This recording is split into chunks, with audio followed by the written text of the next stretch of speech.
Christmas Eve caught me in a kind of cold that bites straight through the bones. I stepped from the taxi and the snow outside my daughter's place in Boise swallowed my boot prints as fast as I made them. Wind scraped my cheeks raw, so I flipped my collar up and tugged my scarf tight. I've coached taekwondo through summers that melted the mats and winters that turned the dojang floor to stone, but this cold still made me shiver. The house glowed warm behind its big picture window, lamps golden, fire flickering, music floating out like a memory. Jingle bells. Of course. Emily used to sing it on loop when she was little, clapping her hands, trying to race the beat. I smiled, nerves tumbling with excitement. I hadn't told her I was coming. I wanted that first, surprised smile. My girl's eyes going bright when her mother walked in unannounced on Christmas Eve. The front yard was a single sheet of white. No shoveled path, no footprints. It looked like nobody had bothered to step outside for hours. I drifted toward the window and took in the table inside red cloth, candles, a roasted turkey browned to perfection, cornbread stuffing piled high, cranberry salad gleaming with bits of apple and raisins, wine winking red beneath the lights. The Whitlocks, my son-in-law Ryan's family, were gathered around the fire, glasses lifted, laughter bouncing off the walls. I picked out faces I knew. Harold, the father, leaning back like a man used to being obeyed. Evelyn, the mother, every hair in place, smile sharp as glass. Abigail, the sister, chatting while her 2 kids squealed and ran circles. I searched for Emily. I pictured her there, fussing over side dishes, cheeks pink from the oven heat, that old habit of tucking a loose strand of hair behind her ear while she stirred. I pressed closer and heard a sound behind me, a tiny sound. A soft, bitten-off whimper. I turned, and my heart dropped. There, in the shadow of the porch light, on a snow-dusty wooden chair near a planter buried in frost, Emily sat curled in on herself. No coat, no blanket. Just a thin blouse and shivering shoulders, hair damp where flakes had melted and stuck. Her hands shook in her lap like she was trying to keep herself from flying apart. Emily! The word tore out of me. I had my coaching jacket off in an instant, wrapping it around her, then I cupped her forearm ice. She lifted her face, eyes swollen and red, lips pale as chalk. "Mom," she breathed, and then sagged against me as if her last thread had snapped. "I've got you," I whispered. I slid an old sweater from my bag and layered it over the jacket, pulled her into my arms, and felt her cold seep into me. Inside the house, laughter rose again, glasses clinked. The song kept playing. The Whitlock's fire crackled while my daughter trembled on the porch like she didn't belong to the warmth inside. A few hours earlier I'd been at the boys' airport, still sticky, skinned from a week of national team drills in Seattle.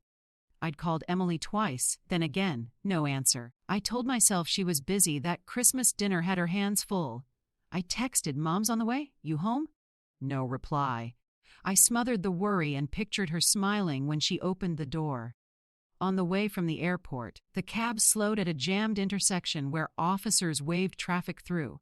There was Jake, one of my old students, now broad-shouldered in a police uniform, the same kind grin tucked at the corners of his mouth. "Ems Rose," he called when I waved. We traded a few words in the wind. When I said, "I'm headed to Emily's," something flickered across his face, doubt, concern, a thing he swallowed.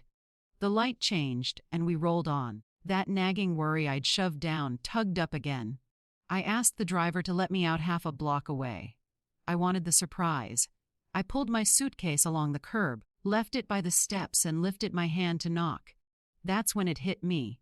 Laughter cut with a blade's edge, then a voice I knew all too well. Harold's, deep and satisfied. "That's what a daughter-in-law is supposed to be," he boomed. "Not a woman who can't even keep a pregnancy. 4 losses. How long do we have to carry the shame?" He laughed.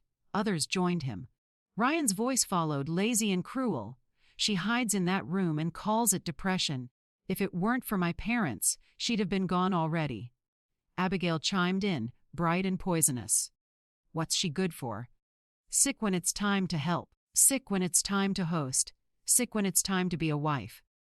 Every word landed like a fist to my ribs. Emily had called me after each miscarriage, voice ragged, breath coming in gasps between cries so heavy I could feel them through the phone. 4 times she'd reached for a child that didn't make it. 4 times she'd tried to keep going. And now they were turning her grief into a punchline. I looked back to the chair and found my girl's silhouette shaking. That was enough. I gathered Emily into my arms, her slippers slipping off and dropping into the snow, and carried her to the door. I pounded once, twice, again. Jingle Bells was still playing jaunty, tasteless, too loud. When the door finally swung open, Evelyn stood there in a cloud of perfume and wine, smile stretched polite over something meaner. "Ems Rose," she sang. "What a surprise. If you'd warned us, we might have laid out a red carpet." I met her eyes. "If I'd warned you," I said, voice low and tight, "I wouldn't have seen my daughter freezing on your porch." She looked at Emily in my arms like at a scuff on a shoe. "She wanted air," Evelyn said, dismissive. "Don't make a scene. It's Christmas." Ryan drifted into the doorway behind her, shirt buttons undone, a bottle dangling from his fingers. "Close it." "Mom," he muttered, eyes sliding over me. "Let her stay outside until she stops begging for attention." From the dining room, Abigail called, "She's been nothing but dead weight." The children peered around a chair and giggled. "Aunt Emily's in trouble," one whispered. I set my jaw, threw my shoulder forward, and kicked. The door hit the wall with a bang that cut the music short. Wine splashed onto an expensive rug. Conversation died. Fire popped in the sudden quiet. I marched to the couch and settled Emily there, layering my scarf across her shoulders, rubbing warmth into her hands. Around me, Harold hard and unmoved, Evelyn's smile gone cold, Abigail's mouth a thin line of disdain. Ryan came closer, trying to loom. "You will not stage a scene in my house," he said. He lingered on my house like a warning. I stood. "My daughter sat outside in 32 degrees while your family toasted by the fire." My voice shook, but it carried. "You call that a husband? You call that family?" Harold rose like he'd grant judgment. "That's enough," he said, threadbare authority rolling off every syllable. "She couldn't give you children. A woman has to learn to endure." My gaze swept the table. Turkey steaming, stuffing neat, wine flashing. Then came back to Emily, still trembling, stomach hollow enough to growl. Something inside me snapped. "So you feast," I said, "while she's left to freeze. No coat, no supper, no mercy. If you want my 6 words, here they are. You should be ashamed of yourselves." Evelyn barely shrugged. "Feeding a woman who can't carry a child is just," she murmured, and sipped. Abigail tossed her head. Depression is her hobby. She never lifts a finger. Murmurs rose, agreement chuckles, the kind of whisper that bruises. Emily tried to speak. "I'm so tired," she said, voice fragile as a burnt match. Ryan cut across her with a barked, "No!" That flinch in my daughter's shoulders will haunt me for the rest of my life. Through the window's fogged edge, I caught a shape on the porch. Jake, still as a post, jaw set, hand near his radio. I gave him the slightest nod. "Hold." Not yet, but knowing he'd seen that I had a witness, steadied my spine. Ryan jabbed a finger at me. "Leave. Now. This is my house." I stepped closer so he could see the steadiness in my eyes. "You've mistaken me for someone who scares easy," I said. "This isn't a private spat. It's abuse." Evelyn's laugh slid over the room like oil. "Abuse," she said, savoring the word. "We've tolerated her far longer than we should." Ryan's face tightened. "She fakes pain to get out of everything," he spat. "No one laid a hand on her. 4 losses. Please." Maybe she made sure of it. The air left the room. Even the fire seemed to hush. I felt heat shoot to my cheeks, then a deeper cold settle in my bones. "You can say a lot to me and I'll stand there and take it. But say that about my child and I become someone you should not meet." I took out my phone, thumb steady now. "I'm reporting this," I said. "All of it." For the first time, panic flickered across Ryan's face. The bottle slipped and hit the floor, red spilling into the rug. "You wouldn't dare," he snapped, voice not as sure. Harold stepped forward, tugging his tie, spine stiff with courtroom habits. "You have no idea who you're provoking," he said evenly. "I know the law better than you know your own kitchen. A call won't scare us." Abigail leaned back, smirking. "Go ahead, Ms. Rose. Make a fool of yourself. The police will believe us." Emily tugged weakly at my sleeve. "Mom, please," she whispered. "I just want peace." Fear shook in her voice like glass rattling in a window frame. I covered her hand with mine. Peace doesn't mean silence, I said softly. It means safety. Then I lifted her again, light as grief makes a body, and carried her out. Behind us came Evelyn's sharp orders about the rug, Ryan's slammed palm on wood, Harold's low rumble into a phone.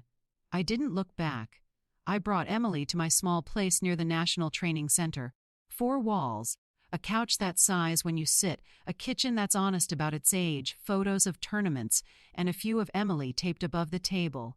I bundled her into my bed, layered her in sweaters, and made cocoa that steamed like a promise. Try, I said, easing the mug toward her. She stared through it as if warmth were a thing she no longer deserved. My phone rang. "Ems Rose," Jake said, voice solid.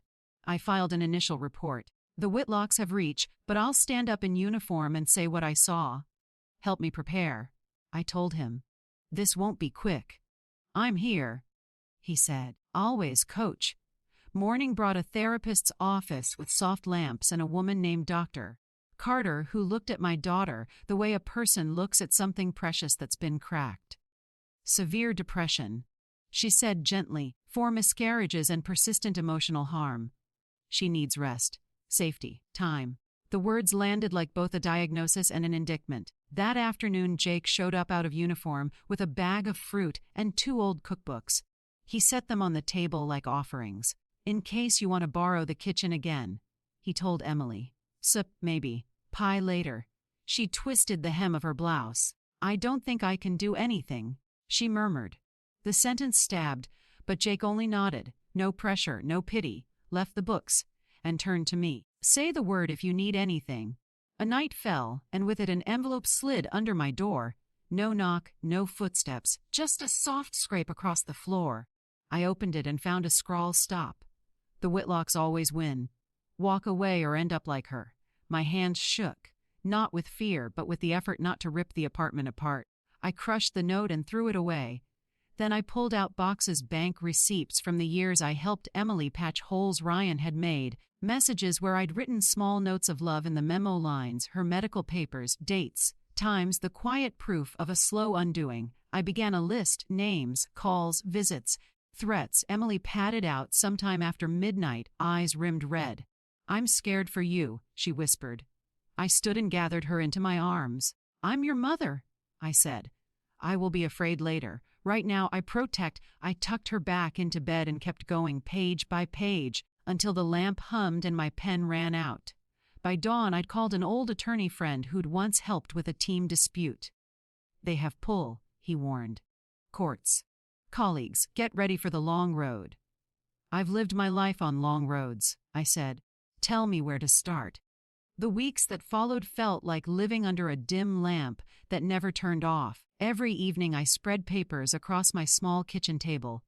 Bank slips with my scribbled notes in the memo lines, copies of messages where Emily thanked me for grocery money Ryan swore they didn't need, appointment cards from doctors no one in that house ever drove her to. I made a neat stack of the therapist's first summary major depressive episode, obstetric trauma, ongoing emotional harm from in-laws. Each page steadied my hands. Evidence is a map, you follow it until something gives. The first morning at the courthouse, frost filmed every pane of glass. I walked in with Emily tucked close, her fingers cold in mine, her eyes swollen from a night of dreams clawing at her sleep. She kept her head down like a bird bracing for a storm. I whispered, "I'm here," and felt her lean a fraction toward me, as small as a breath, but real. We passed through the metal detector's sigh and stepped into a hallway that smelled like old polish and worry. They were already there. Ryan in a slate suit, tie crisp, jaw set like he'd practiced it in the mirror. Harold beside him, slower in step but sharp in gaze, as if still measuring juries. Evelyn and Abigail sat together, elegant and stiff, bending toward each other in little curdled whispers. Their confidence rolled off them in quiet waves, a thing meant to tell us, we always win. Jake slipped into the gallery a minute later, this time in uniform, a rectangle of steady blue in a room full of angles. He didn't smile, just tipped his chin, a small, respectful salute that said, "I saw. I'll say so." When the judge took the bench, his expression was a blank wall. "Mr. James, My old colleague-turned-attorney rose, buttoned his jacket, and began laying our path stone by stone. Bank transfers, receipts for essentials that turned into decorations Ryan wanted, the therapist's note about compounding grief, medical records verifying every loss and the bleeding that followed. She was never safe to heal, he said, voice even, not showy. Insults isolation, and neglect fracture a life just as surely as a blow. Emily didn't look up, but her shoulders loosened a fraction, as if hearing someone name the shape of her hurt gave it edges she could touch instead of a fog that swallowed her whole. I kept my gaze on her and breathed slow, 4 counts in, 6 counts out, the same calm I'd taught nervous teens before their first match. The Whitlock's team rose next. 2 young attorneys, blade sharp, all polish and certainty. There was no harm, one declared, pacing. Only a family extending generosity, housing, food. The defendant's wife refused to participate. She hid. She failed in her duties. The word duties hung in the air like a rusted chain. They called Martha, the former housekeeper. She wouldn't meet anyone's eyes. Mrs. Emily stayed in her room. She said, voice trembling. I did the cooking, the cleaning. I felt my nails dig crescents into my palms. Emily, who made pies for holidays nobody thanked her for. Emily, who stirred soup to calm her hands when the loss roared back. I was halfway to my feet before the judge's gavel snapped the room tight again. Sit, he said. I did. Barely. Mr. James kept steady. He moved to the edge of the table and lifted an audio device, then set it down like a fragile thing. We submit a recording from Christmas Eve, he said. Statements made in the home while Ms. Harper Larson was excluded from the family celebration. He pressed play. Ryan's voice filled the room, contempt cold enough to frost. She's faking. Evelyn's followed, clipped and disdainful. What use is a woman who can't bear children? Abigail, bright and cruel, she can't even manage to bring a baby to term. The quiet in the courtroom was a vacuum. A pen rolled somewhere and everyone heard it. The Whitlock's counsel was on his feet before the final words faded. Objection, unlawful recording. No consent. Inadmissible. He didn't have to look at Harold to know where the wind would blow. The judge pressed his lips together as if the decision tasted bitter, and then said it anyway, excluded.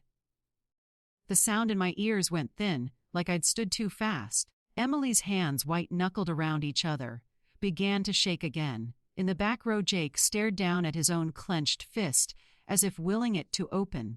Truth on tape, I thought, and the law turned the volume to 0. I forced myself to breathe. I've coached kids who took a kick to the chest and tried to stand before their lungs remembered how to work. You rub their back and tell them it's still possible. Then you teach them how to pivot. So Mr. James pivoted. He returned to the therapist's report, to the pattern. Calls to doctors, missed church because she couldn't stop bleeding, prescriptions picked up and never reimbursed. He didn't turn the air to fire, he laid bricks. I felt the room get restless. Bricks are not as exciting as flames, but they hold. Page 6 rewritten, days bled together until the verdict morning came, pale and brittle, the kind of boy's cold that makes steel ring like glass. Emily sat beside me at the defense table, fingers laced so tight her joints blushed. I covered her hands with mine. Across the aisle, Ryan smoothed his tie and stared straight ahead. Evelyn and Abigail arranged their faces into something solemn. Harold wore a patience that rid like victory. When the judge spoke, the first line cut clean, the divorce granted. Relief broke over Emily so quietly you'd miss it if you weren't holding her hand. Just a tremor in her breath, a soft collapse of her shoulders. Freedom, at least in name. Then the rest came like gravel. No finding of domestic abuse due to insufficient admissible evidence. Property division in favor of Mr. Whitlock due to greater financial contribution. Each clause struck a different bone. I felt the old anger crawl up my spine and heat the base of my skull. The recording tossed out, the therapist's words thinned to context, and years of support reframed as gifts. I looked at Harold and saw the smallest tilt of his head. Acknowledgement of a game played to its tired end. I stood before I knew I'd stood. This isn't justice, I said, voice cracking. The guard moved toward me. The judge's gavel sounded like a door slammed in a house I'd never live in. I sat, my hands trembled. Beside me, Emily folded into herself and tried to disappear. Ryan came close enough that I could smell expensive cologne over cold air. He leaned in and let his words prick like thorns. "Told you not to fight me," he whispered. "You're out of your depth." He turned with a smile meant for cameras and started away. Jake was there in a blink, heat rolling off him like a summer mat. His jaw locked. His fist lifted a fraction, phones angled, hungry little eyes. Ryan pivoted back, taunting, "Go on. Touch me." The room tilted toward spectacle. And then Emily, my girl who had spent months speaking in a voice smaller than a moth's wing, rose and grabbed Jake's arm. "Don't," she cried, cracked but clear. "I want peace. I need both of you to have clean hands." The words seemed to pull the oxygen back into the room. Jake exhaled, a hard, shuddering sound, and let his fist fall open. A few people in the back wiped their eyes. The judge threatened to clear the court. The moment closed. We left together, 3 tired souls under a sky that pretended to be bright. Outside, wind pushed at our coats. Emily leaned into me. "Can we go home?" she asked. I didn't talk about appeals or strategy or rage. I just said, "Yes," and steered her toward the car while Jake walked one silent step behind like a promise given shape. That night, headlines began to flicker across town, whispers that influence had weighed heavier than evidence, screenshots of a daughter clinging to a cop's sleeve. I didn't plan any of it. Boys simply watched and drew its own breath. In our small apartment, I made tea and eggs and sat with Emily while she stared at the window and let a single tear break and fall. Healing doesn't announce itself. It shows up as a second teaspoon of sugar, as a shower taken without being asked, as a night with one less waking. Jake came by the next day with a paper bag of fruit and a small box he opened like a secret. Inside lay a tiny taekwondo uniform keychain, the same white I'd folded 1,000 times. "Start small," he said softly. "One move, one step." That's how Coach taught me. Emily traced the little collar with her thumb, eyes wet, and nodded. I turned to the sink so they wouldn't see my own tears and let the water run just long enough to sound like rain.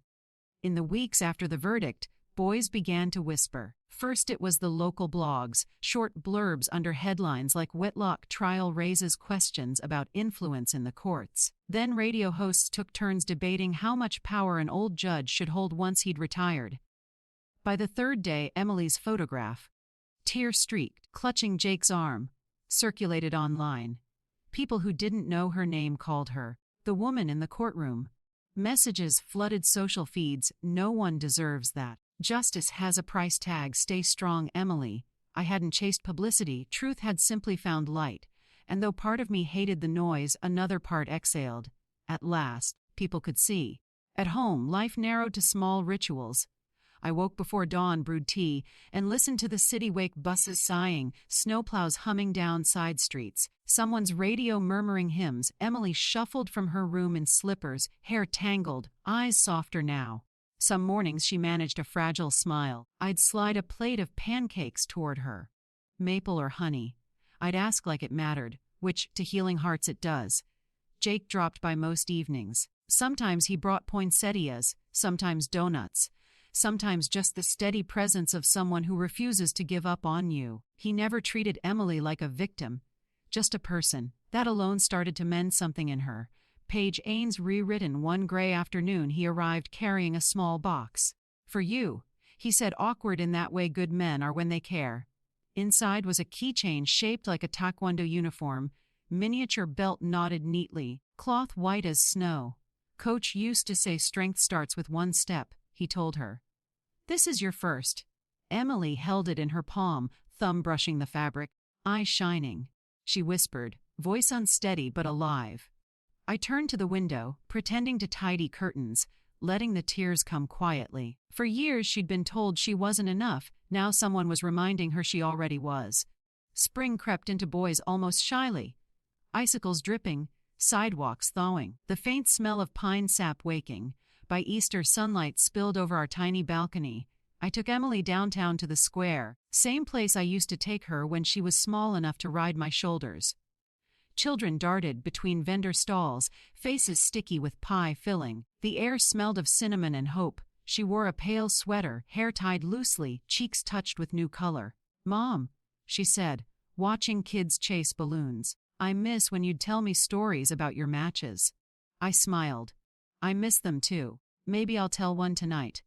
Page 9 rewritten. We sat on a bench near the fountain while bells chimed from St. Mark's down the block. In that glow of late afternoon, something inside me settled. Courts can be bent hearts, less so. Justice that comes from strangers' sympathy isn't the same as a verdict stamped on paper, but it's real in its own way. Emily turned toward me, sunlight in her eyes.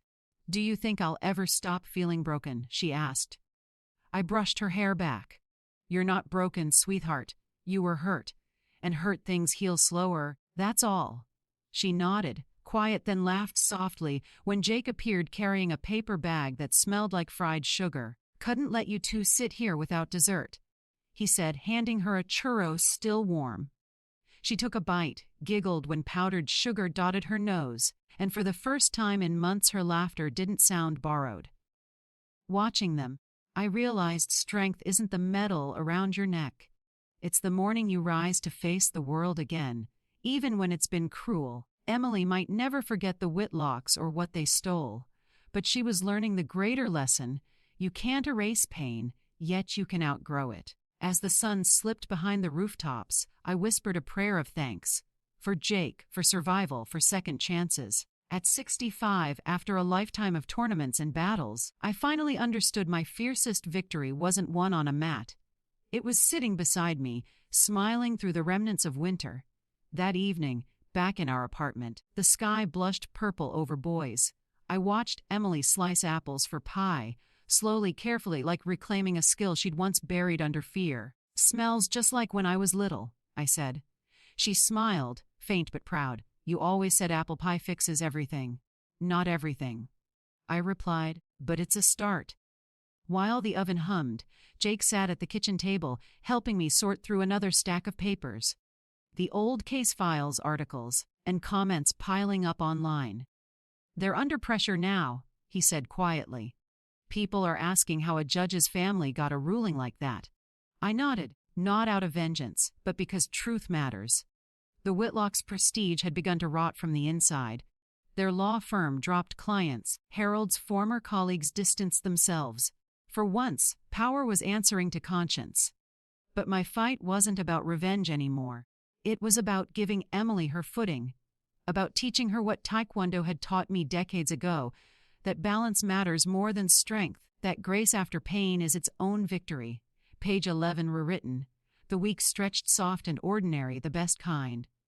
Emily started walking with Jake by the river each evening. Sometimes they came home laughing about nothing, other nights they shared comfortable silence. Healing looks exactly like that, quiet, repetitive, almost invisible until one day you realize the shadows have lifted. One night she found me at the window staring at the dark. "Mom," she said gently, "you can rest now." I turned surprised. "What makes you think I need rest?" She smiled, that tired, knowing smile only daughters give their mothers. "Because you've been carrying both of us for too long." Her words melted the armor I'd worn since Christmas Eve. I reached for her hand. "Maybe we can carry each other now." The next morning, she pinned the little Taekwondo keychain to her bag before leaving for a therapy session. That single act, walking out the door, head high, was worth every sleepless night, every fight. Months later, spring rolled into summer. The courthouse scandal had cooled but left ripples: a quiet investigation, whispers of ethics committees, a few reporters still chasing the story. I didn't feed it. Justice, I learned, sometimes blooms in silence. Emily began volunteering at a community kitchen downtown, helping women who'd left abusive homes. The first day she came back smelling of soup and detergent, she said, "It feels good to do something that matters." "It always has," I told her. Jake still visited, though now he came less as a protector and more as a friend. Sometimes bringing his guitar, sometimes just the sound of laughter. The three of us would eat on the balcony under the hum of summer crickets. It wasn't a grand life, but it was ours. One Sunday evening, as golden light spilled across the floor, Emily looked up from her cup of tea and said, "Mom, I think I'm finally okay." And for the first time in years, I believed her. This story, though fictionalized, comes from truths too many families hide: the weight of silence, the cruelty disguised as tradition, the way women are blamed for breaking under burdens they never chose. If you're watching this and you've ever felt unheard, please remember, speaking up is not rebellion, it's self-respect. Sometimes courage doesn't roar. Sometimes it's just a mother wrapping her coat around her child in the cold and saying enough. So, tell me, if you stood where I stood, what would you do? Stay silent for peace, or fight for your voice, even if it shakes? Let me know in the comments. Every story shared lights another candle for someone still in the dark. God bless you for listening. And if this story moved you, hit that like button, subscribe for more stories of strength.